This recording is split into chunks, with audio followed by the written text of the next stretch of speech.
Hello everyone, एक बार फिर से स्वागत है आपका शकुंतला गर्ग क्लासेस पे।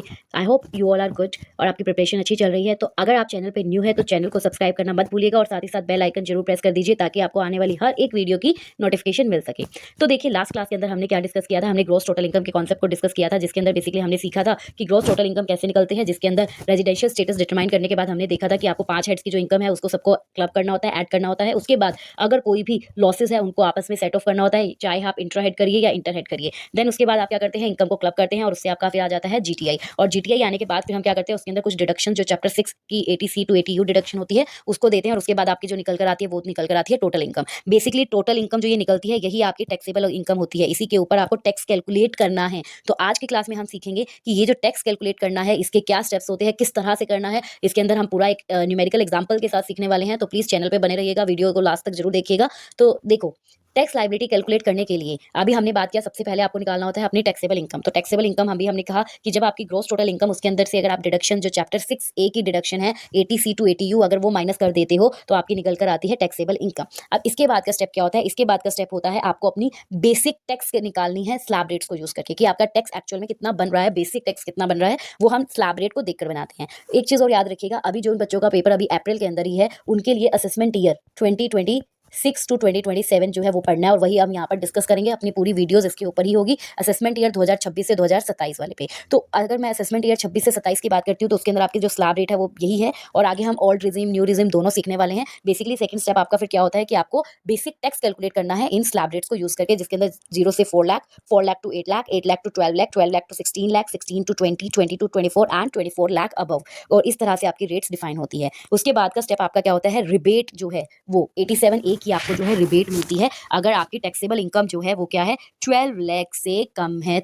तो ये भी हम आगे सीखेंगे, आगे देखेंगे कि इसकी क्या क्या लिमिट्स है। देन उसके बाद नेक्स्ट स्टेप आता है आपका सरचार्ज अप्लाई करना। सरचार्ज बेसिकली क्या होता है, टैक्स के ऊपर टैक्स लगता है जब आपकी इनकम जो है बहुत ज्यादा हो जाती है, मतलब जिसको हम कहते हैं जो बिल्कुल मोटी मछली होती है, जो बहुत पैसा कमाते हैं उनके ऊपर जो है आपका सरचार्ज ज्यादा, उनके ऊपर बेसिकली सरचार्ज अप्लाई होता है।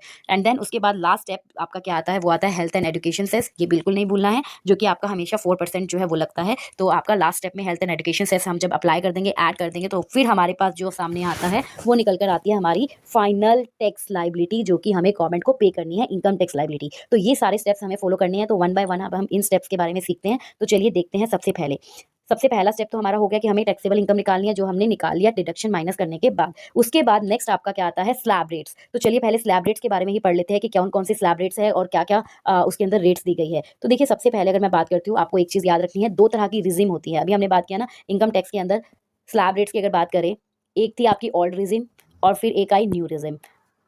न्यू को हम डिफॉल्ट भी कहते हैं। कहने का मतलब क्या है, जब भी आप इनकम टैक्स फाइल करने जाते हो, उसको ओपन करते हो, तो आपके पास बाय डिफॉल्ट जो आप टैक्स भरेंगे जिसके अंदर, वो आपका न्यू रिजिम के अकॉर्डिंग भरेंगे। लेकिन अगर आप चाहें तो you can switch to the old regime as well, क्योंकि ये ऑप्शन जो है एक एसएससी को दिया जाता है कि वो अपनी मर्जी से चाहे तो ओल्ड रिजिम के अंदर टैक्स भरे या फिर वो चाहे तो न्यू रिजिम के अंदर टैक्स भरे, वो उसकी मर्जी होती है। तो देखिए, ओल्ड रिजिम की यहाँ पर स्लैब रेट मैं आपको बताऊंगी, सारी स्लैब रेट्स हम यहाँ डिस्कस करते हुए चलेंगे। ओल्ड टैक्स रिजिम की बात करें तो उसके अंदर 3 कैटेगरी के अंदर उसको डिवाइड किया गया है। एक इंडिविजुअल जो कि 60 ईयर्स से बिलो है, फिर एक इंडिविजुअल जो कि 60 से 80 के बीच में है, जिसको हम रेजिडेंट सीनियर सिटीजन कहते हैं, और एक रेजिडेंट सुपर सीनियर सिटीजन जो कि 80 ईयर्स या उससे ज्यादा है। तो सबसे पहली जो कैटेगरी आती है इंडिविजुअल बिलो 60 ईयर। इसके अंदर कोई भी इंडिविजुअल हो सकता है, चाहे वो आपका एचयूएफ है, आपका एओपी है, आपका रेजिडेंट है, आपका नॉन रेजिडेंट है, कोई भी इंडिविजुअल जो है वो इसका पार्ट बन सकता है जिसकी एज 60 से कम है। तो उसकी देखिए स्लैब रेट क्या दी हुई है, उसमें कहा हुआ है अप टू 2.5 लाख। कितना? Up to 2.5 lakh. अगर आपकी इनकम 2.5 लाख है तो वो क्या होगी आपकी नील, उसके ऊपर आपको कोई टैक्स पे नहीं करना। अगर 2.5 से 5 लाख में आती है तो आपको 5% टैक्स पे करना है। 5 से 10 लाख की कैटेगरी में है तो आपको 20% टैक्स पे करना है। और अगर 10 लाख से ऊपर है तो आपको 30% टैक्स पे करना है। तो ये किसके लिए है? उन इंडिविजुअल्स के लिए है जो 60 साल के नीचे है। डजेंट मैटर चाहे वो रेजिडेंट हो या वो नॉन रेजिडेंट हो, वो एओपी है, बीओआई है, उस चीज से कोई फर्क नहीं पड़ेगा। वहीं अगर सेकंड कैटेगरी में जाते हैं जिसके अंदर रेजिडेंट सीनियर सिटीजन आ जाते हैं, जो कि 60 टू 80 ईयर्स, इसके अंदर अब आपको याद रखना है ओनली एंड ओनली रेजिडेंट ही आएंगे, नॉन रेजिडेंट इसका पार्ट नहीं बनेंगे। ओके, तो इसके अंदर क्या आपको दी गई है स्लैब रेट, इसके अंदर टोटल इनकम जो है अगर आपकी 3 लाख तक है तो उसको नील रखा गया है। ठीक है, फिर 3 लाख टू 5 लाख है तो आपको 5% टैक्स पे करना पड़ेगा। 5 लाख टू 10 लाख है तो आपको 20% टैक्स पे करना पड़ेगा। और अगर ये आपकी 10 लाख से ऊपर है तो आपको कितना टैक्स पे करना है? आपको 30% टैक्स पे करना होगा। ठीक है, अब इसके बाद जो नेक्स्ट कैटेगरी है वो है सुपर सीनियर सिटीजन की। इसका मतलब क्या हुआ कि अगर कोई पर्सन जो है वो 80 ईयर्स से ज़्यादा का है और वो इंडिया का रेजिडेंट है, तो उसकी टैक्स लाइबिलिटी बनेगी। और उसकी स्लैब रेट्स क्या होती है वहाँ पर, अगर 50 अप टू 5 लाख 5 लाख तक की इनकम को यहाँ पर नील कर दिया, मतलब एग्जम्प्ट कर दिया, जिसके ऊपर कोई टैक्स नहीं लगेगा। 5 लाख तक की इनकम के ऊपर वो टैक्स फ्री है। उसके बाद 5 से 10 लाख की इनकम की बात करें तो उसके ऊपर आपको 20% टैक्स पे करना है, और 10 लाख से ज़्यादा है तो आपको 30% टैक्स पे करना है। तो ये थी हमारी ओल्ड रिजिम जो पहले यूज़ करते थे, और अगर आप चाहें अभी भी तो उसको यूज़ कर सकते हैं। इसके अंदर कोई चेंजेस नहीं आते हैं, ठीक है। फिर बात आई किसकी, न्यू रिजिम की। तो जरा देखिए न्यू रिजिम के अंदर क्या है। अब इसके अंदर जिसको हम बाय डिफॉल्ट रिजिम भी बोलते हैं, अभी मैंने आपको बात की थी कि इसको डिफॉल्ट रिजिम भी बोला जाता है। तो इसके अंदर देखिए हमारे, मैंने आपको पहले बोला आपका असेसमेंट ईयर 2026 से 27 आपको पढ़ना है। असेसमेंट ईयर 2026 से 27 का मतलब क्या हुआ, आपका फाइनेंस एक्ट 2025। लेकिन इस 26 से 27 से पहले भी तो एक आपका क्या आया था, स्लैब रेट पहले आ चुका है, रिजिम आ चुकी है, जो कि असेसमेंट ईयर कौन सी होगी आपकी, 2025 से 26 की। तो वो भी हम जो है यहाँ पर एक बार डिस्कस करेंगे, ताकि आपको एटलीस्ट पता हो कि पहले क्या रेट्स चलती थी और फिर अब जो न्यू थी आई तो उसके अंदर क्या रेट्स आ गई। तो एक चीज़ और है, अगर आपका असेसमेंट ईयर 25-26 है तो इसका मतलब प्रीवियस ईयर 24-25 होगा, और आपका फाइनेंस एक्ट कौन सा है, ये 2024 वाला है। फाइनेंस एक्ट कौन सा होगा, 2024 वाला। तो देखिए इसके अंदर जो आपकी रिजिम के अंदर जो स्लैब रेट दी गई है वो क्या है, 3 लाख तक नील, 3 टू 7 लाख 5%, 7 लाख टू 10% अगर है तो 7 लाख टू 10 लाख है तो 10%, 10 lakh to 12 lakh 15%, 12 lakh to 15 lakh 20%, and 15 lakh से अगर अबव आपकी इनकम है तो उसके ऊपर आपको 30% जो है वो टैक्स पे करना पड़ेगा। क्लियर। इसके बाद जो अभी हमारे पेपर के पॉइंट ऑफ व्यू से इंपॉर्टेंट है वो है आपकी new tax regime assessment year 26 से 27। अगर असेसमेंट ईयर 26 से 27 है, इसका मतलब प्रीवियस ईयर आपका क्या है, 2025 से 2026 है। ओके। और बजट कब पास हुआ था, ये वाला, ये बजट फिर पास हुआ था 2025 के अंदर, ये बजट पास हुआ था। ओके। तो इसकी क्या आपकी स्लैब रेट्स है, इसके अंदर बोला गया अप टू 4 लाख, कितना, 4 लाख तक की आपकी अमाउंट जो है वो क्या है, नील है। 4 लाख से 8 लाख की अगर आपकी कोई भी इनकम होती है तो वो उसके ऊपर 5% आपको टैक्स पे करना है। 8 टू 12 लाख की इनकम के ऊपर आपको 10% टैक्स पे करना है। 12 लाख टू 16 लाख की इनकम के ऊपर आपको 15% टैक्स पे करना है। 16 टू 20 के ऊपर 20%, 20 टू 24 25%, एंड 24 लाख से ऊपर की इनकम है तो उसके ऊपर आपको पूरा 30% टैक्स पे करना होगा। और एक चीज़ और याद रखनी है, ये जो रिजिम है ये सब पे एप्लीकेबल है, डजेंट मैटर इंडिविजुअल है, एचयूएफ है, UP, BOI, resident, non resident, सब पे आपकी ये रिजिम क्या होगी, एप्लीकेबल होगी। ये चीज़ आपको याद रखनी है। जैसे मान लीजिए अगर मैं एक बात करूँ, एक क्वेश्चन हम छोटा सा लेते हैं, एक पर्सन जो है अगर वो कितना अर्न कर रहा है, अगर वो कमा रहा है 25 लाख, अगर 25 लाख रुपए वो कमा रहा है, तो देखिए इस रिजिम के हिसाब से क्या होना चाहिए, एक सेकेंड। यस, अगर वो 25 लाख इनकम कमा रहा है तो इस रिजिम के हिसाब से अप टू 4 लाख नील, ठीक है। तो अप टू 4 लाख अगर नील हम कर देते हैं तो 4 लाख तो गया जिसके ऊपर कोई टैक्स नहीं देंगे। 4 से 8 लाख, नेक्स्ट जो 4 से 8 लाख होगा, मतलब 4 लाख के ऊपर आपको कितना देना है, 5%। तो अगर 4 लाख का 5% अगर हम निकालते हैं तो कितना बनेगा, तो 4 से 8 लाख के ऊपर आपका कितना बनता है, 20,000। 8 से 12 लाख जिसमें 4 लाख हुआ उसके ऊपर कितना आपको 10% देना है, तो कितना बनेगा 40,000। फिर अगेन 12 से 16 जो नेक्स्ट 4 लाख है उसके ऊपर 15% जो कि बनेगा हमारा 60,000। नेक्स्ट 4 लाख पे फिर 20% जो मेरा होगा 80,000, एंड देन नेक्स्ट 4 लाख पे 25% जो कि कितना होगा 1 लाख। अब 24 लाख तक का तो मैंने लगा दिया, और मैंने कितनी टोटल इनकम अर्न की थी 25 लाख ना, तो कितना बचा अभी 1 लाख। तो अबाउट 24 कितना बोला हुआ है 30%, तो इसका मतलब वो जो 1 लाख है उसके ऊपर आपको कितना टैक्स पे करना है, 30%, जो कि कितना होगा 30,000। तो ये हमने जो है कैलकुलेट किया। तो अब इसके बेस पे मेरी टोटल जो है कितनी कैलकुलेशन बनती है, कितना मेरा टैक्स बन रहा है। तो अगर मैं इन सबको ऐड कर देती हूँ तो ये मेरा बनेगा 30,000, 3,30,000, कितना मेरा टैक्स बन रहा है, 3,30,000 जो है वो मेरा टैक्स बन रहा है। अगर मैं स्लैब रेट्स के हिसाब से बेसिक टैक्स निकालती हूँ तो वो इस तरह से, तो इस तरह से हमें जो है इसको कैलकुलेट करना है। क्लियर। उसके बाद देखिए नेक्स्ट अब आपका क्या आता है, हमने न्यू टैक्स रिजिम और ऑल टैक्स रिजिम जो है डिस्कस कर लिया और देख लिया कि किस तरह से हम इसको निकालते हैं। अब इसके बाद कुछ और चीज़ें जो लगती है इसके ऊपर, वो क्या है, rebate. Rebate under section 87A के अंदर आता है। तो ये रिबेट बेसिकली है क्या, देखिए रिबेट क्या होता है, रिबेट गवर्नमेंट के द्वारा जो है एक रिलीफ दी जाती है, एक आपको राहत दी जाती है किनको, उन लो इनकम रेजिडेंट इंडिविजुअल को जो कि कोई इनकम टैक्स पे नहीं करेंगे अगर किसी प्रेस्क्राइब लिमिट में उनका इनकम आता है। मतलब कि अगर आपकी इनकम जो है एक प्रेस्क्राइब लिमिट के अंदर तक आप कमा रहे हो और आप बिल्कुल लो इनकम कमा रहे हो, तो गवर्नमेंट उनको रिलैक्सेशन देती है कि ठीक है आपको जो है इतना हम छूट दे देंगे। रिबेट मतलब क्या, छूट दे देंगे, जो कि कौन से सेक्शन में आती है, 87A के अंदर आती है। और ये जो है ये डिडक्ट किसके अंदर से की जाती है, टोटल टैक्स पेबल से, ना कि इनकम से। जितना टैक्स आपका बनता है टोटल उसके अंदर से इसको डिडक्ट किया जाएगा, आपकी इनकम से डिडक्ट नहीं किया जाएगा। ठीक है। अब जैसे मान लीजिए अभी हमने बात किया ना कि आप 26 लाख रुपए जो है आप अपनी इनकम कमा रहे हो, लेकिन उसके ऊपर मैंने टैक्स कितना बनाया था, 3,30,000 बनाया था ना, तो इस 3,30,000 के ऊपर आपका जो है डिडक्शन उस रिबेट मिलेगा, इस 26 लाख के ऊपर नहीं मिलेगा। ओके।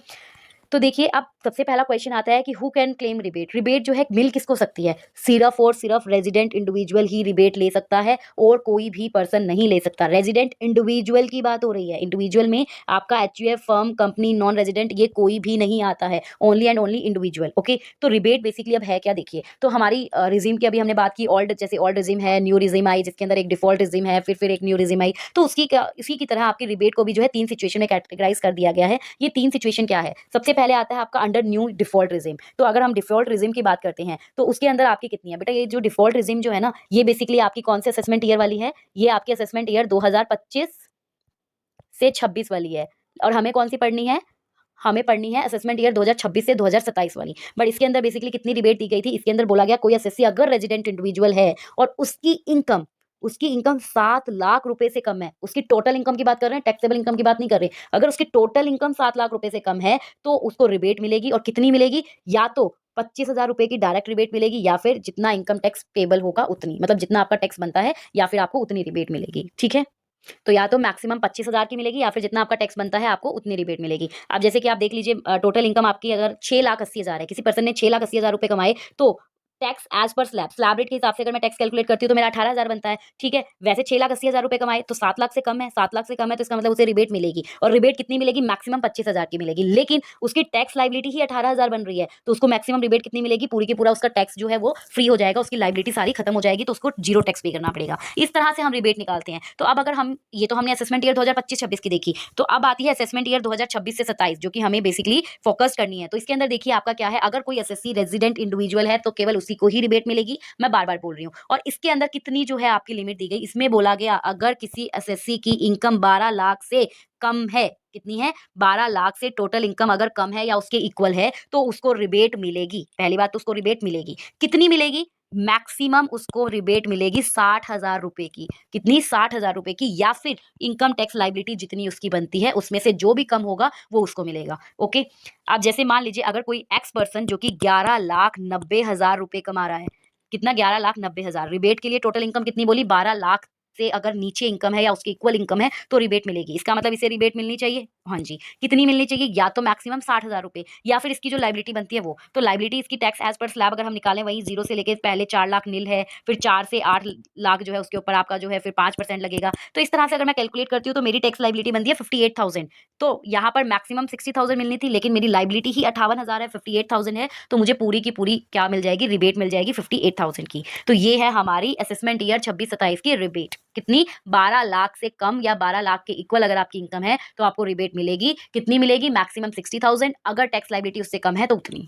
ठीक है, फिर ओल्ड रिजीम के अंदर ये जो लिमिट थी ये कितनी थी, ओल्ड रिजीम के ये अंदर ये लिमिट सिर्फ 5 लाख थी। तो आपको बस याद रखना है कि ये लिमिट कैसे हुई रिबेट की, ओल्ड के अंदर सिर्फ 5 लाख तक की इनकम बोला गया, फिर उसके बाद जब न्यू रिजीम आई, लेकिन कौन सी असेसमेंट ईयर की, 2025-26 की, तो उसने 7 लाख तक की इनकम को बोला, लेकिन आपका असेसमेंट ईयर 26-27 ने क्या बोला कि अगर आपकी टोटल इनकम जो है वो 12 लाख से कम या 12 लाख तक है तो भी आपको रिबेट मिलेगी, और मैक्सिमम कितनी, 60,000 और income tax liability which ever is lower. और इसने क्या बोला था, मैक्सिमम कितने की, 20,000 की, या फिर income tax which ever is lower. और अब ओल्ड रिजीम क्या बोलती है कि आपकी इनकम 5 लाख से कम हो या फिर उसके इक्वल हो, तो इसको में रिबेट कितनी मिलेगी, सिर्फ आपकी 12,500, कितनी, मैक्सिमम 12,500, या फिर आपकी income tax liability which ever is lower. Okay, तो इसमें टोटल इनकम अगर आपकी 4,90,000 है, स्लैब रेट के हिसाब से आपकी इनकम 11,500 बन रही है, टैक्सेबल इनकम अगर आपकी 11,500 बन रही है, तो इसके अंदर से आपकी कितनी रिबेट मिलेगी, पूरी की पूरी 11,500 की मिलेगी। अब सपोज करो अगर आपकी इनकम जो है 4,90,000 मैंने बोला, अगर मान लो आपकी इनकम 5 लाख बन रही है, ठीक है,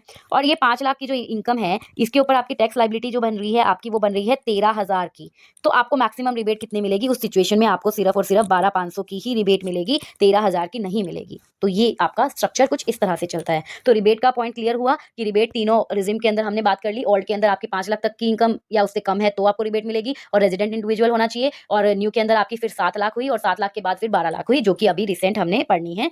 ओके, फिर उसके बाद में एक आता है आपका सरचार्ज। अब ये सरचार्ज क्या होता है, जरा इसको भी देख लेते हैं। तो सरचार्ज की अगर बात करते हैं तो बेसिकली ये आपका कब लगता है, जब कोई मोटी मछली होती है। मोटी मछली का मतलब क्या हुआ, अगर कोई पर्सन इनकम बहुत ज्यादा अर्न कर रहा है, बहुत ज्यादा का मतलब क्या, 50 लाख से ज्यादा अगर अर्न कर रहा है तो उसके ऊपर लगता है सरचार्ज। तो सरचार्ज एक एडिशनल टैक्स होता है जो कि गवर्नमेंट चार्ज करती है, किसके ऊपर, इनकम टैक्स के ऊपर, ना कि टोटल इनकम पे। रिबेट टोटल इनकम पर मिल रही थी, जो इनकम आपने टोटल कमाई थी। इसका मतलब क्या हुआ, यहाँ ऊपर जाकर देखिए, यहाँ जो हम इनकम कमाते हैं, ये वाली जो ऊपर ऊपर, रुकिए जरा, ये जो यहाँ इनकम कमाते हैं ये आपकी टोटल इनकम होती है। तो रिबेट इसके ऊपर मिल रही थी, लेकिन सरचार्ज किसके ऊपर मिलेगा? सरचार्ज आपका मिलेगा यहाँ पर जो टैक्सेबल आपका निकलता है, जो आपकी टैक्सेबल इनकम होती है उसके ऊपर। तो अब टैक्सेबल इनकम के ऊपर, मतलब टैक्स के ऊपर टैक्स लगाना सरचार्ज कहलाता है, ठीक है। और इसके अंदर अभी मैंने जैसे आपको बात बताई कि इसके अंदर ये असेसमेंट ईयर 2026 और 27 का हमें देखना है, तो ये आपका individual, HUF, AOP, BOI, AJP, इन सब पे लागू होता है। और इसकी रेट्स बेसिकली क्या है कि आपकी इनकम अगर 50 लाख से ज्यादा है तो आपका सरचार्ज लगना शुरू हो जाएगा। और सरचार्ज कैसे लगेगा? अगर 50 लाख से लेके 1 करोड़ तक के बीच में है तो आपका 10% सरचार्ज लगेगा। 1 करोड़ से 2 करोड़ के बीच में है तो आपको 15% सरचार्ज पे करना पड़ेगा। और अगर 2 करोड़ से ऊपर है तो आपका 25% जो है वो क्या लगेगा? सरचार्ज लगेगा। कितना? 25%। और किस पे? टैक्स के ऊपर टैक्स लगेगा। अब जैसे मान लीजिए आप टोटल इनकम 1.40 करोड़ अर्न कर रहे हो। कितना? 1.40 करोड़ इनकम आप टोटल इनकम कमा रहे हो। उस टोटल इनकम पे जब मैंने स्लैब्स के अकॉर्डिंग टैक्स निकाला तो वो मेरा बन रहा है 33 लाख। कितना बन रहा है? 33 लाख। तो इनकम कितनी थी आपकी? 1 करोड़ से ज्यादा थी ना।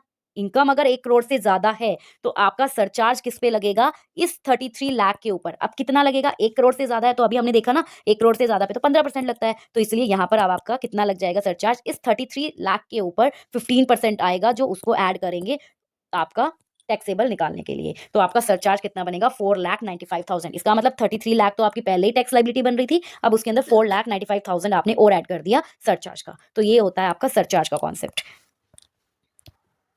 तो ये हमने सरचार्ज का देखा। और न्यू रिजिम हमने देख ली कि आपका 50 लाख से अगर ज्यादा की इनकम है तो सरचार्ज लगना शुरू हो जाता है 10%, 15% और 25% इस तरह से। ओल्ड रिजिम में ये क्या रेट्स थी, क्या लिमिट्स थी? तो देखिए, ओल्ड रिजिम के अंदर बेसिकली 50 लाख से ही था आपका कि 50 लाख से 1 करोड़ तक के बीच की इनकम है तो 10% होगा, 1 करोड़ से 2 करोड़ 15, 2 से 5 25, और अगर 5 करोड़ से ज्यादा होगा तो आपका कितना लगेगा? फ्लैट 37% सरचार्ज लगेगा।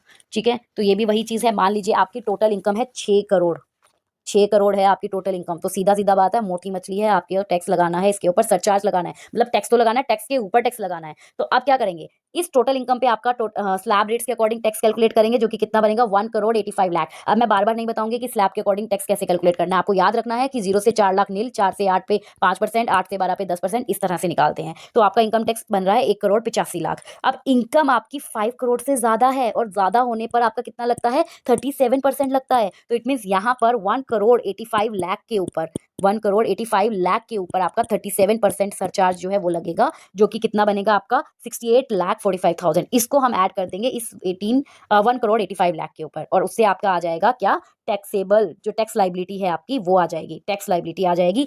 तो ये हमारा था सरचार्ज का पॉइंट। अब इसमें एक चीज आपको याद रखनी है, लास्ट में आप देखिए यहाँ पर आपके पॉइंट्स में आपने देखा, लास्ट में एक ऐसी चीज जो सबके ऊपर लगती है, नो मैटर आपकी क्या इनकम है, वो है health and education cess. Health और एजुकेशन के ऊपर आपका सेस जो लगता है, और वो हमेशा कितना लगता है? 4%। ये तो हर किसी को पे करना ही करना पड़ेगा हेल्थ और एजुकेशन के लिए। तो देखिए, सरचार्ज की जो इनकम मैंने निकाली, उसके बाद आपका नेक्स्ट स्टेप आपका क्या बनता है? वो आपका बनता है हेल्थ एंड एजुकेशन सेस लगाना। तो यहाँ पर देखो कहाँ गया? यस, यहाँ पर मेरी जो टैक्स लाइबिलिटी बन रही थी, कितनी बन रही थी? 2,53,45,000। तो अब इसके ऊपर मेरा क्या लगेगा? 4% का हायर एंड एजुकेशन सेस लगेगा, और फिर उस जो कि कितना बनता है? 10,13,800। तो फिर ये जो 2 लाख, सॉरी 2 लाख नहीं, 2 मिलियन है ये। तो जो ये 2,53,करोड़